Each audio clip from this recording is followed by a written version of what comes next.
né? Existe também, né, o que a gente chama a síndrome do cachorro. Já ouviram falar nisso? A síndrome do cachorro é tudo que coloca de negativamente para o professor de educação física. Primeiro, já começa, antes de você fazer educação física, já diz o seguinte: educação física não é profissão séria. O cara que faz educação física só precisa contar até 10. O cara que faz educação física não vai ganhar nada, vai morrer de fome. Isso antes de fazer a faculdade, você já ouve falar nisso. Aí você entra na faculdade, o teu primeiro professor, no primeiro dia de aula, ele diz: educação física só vai dar dinheiro se você fizer um mestrado e um doutorado. É mentira! R$8.500, R$9.000 é dinheiro? Não é. Mas para aquele professor de educação física que diz assim: pô, cara, eu cobro hora-aula, R$25.000. Não, isso não é dinheiro. Mas essa síndrome do cachorro é exatamente isso. O professor disse: você não vai ter dinheiro, você não vai ganhar. No máximo, você fizer um mestrado e um doutorado.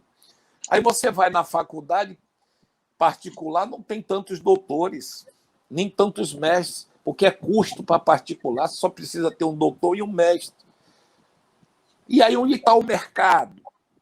Aí você olha o professor que tem um doutorado e olha para ele, aí você vê, pô, a maioria às vezes não tem nenhuma casa própria, mas ele é um cientista.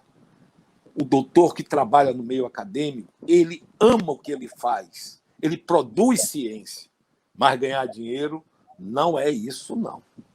Não ganha, porque não é valorizado e não é respeitado, e não tem mercado suficiente para ele, ainda mais no nosso país, do jeito que está.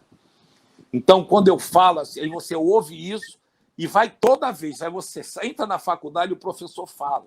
Aí você vai para a academia estagiar, o teu colega diz: pô, cara, a hora-aula aqui, estou cobrando 30, mas o cara está cobrando 10 ali. Aí fica disputando o aluno, furando o olho do colega para poder ter um aluno.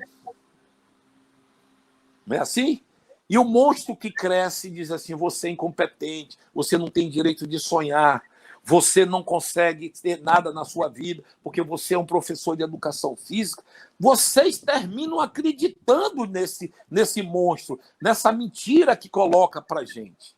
Isso tudo eu vi pior, eu vi muito pior. Eu fazia engenharia de Minas, resolvi largar tudo para fazer educação física, que é a profissão que eu amo. E por isso que eu fiz, meu pai parou de falar comigo, porque ele disse que eu ia ser um moleque na profissão. E eu disse para ele que eu iria ser uma referência na educação física e que eu iria ganhar muito mais se eu fosse engenheiro. E eu provei isso para ele. Por quê? Porque eu saí da casinha.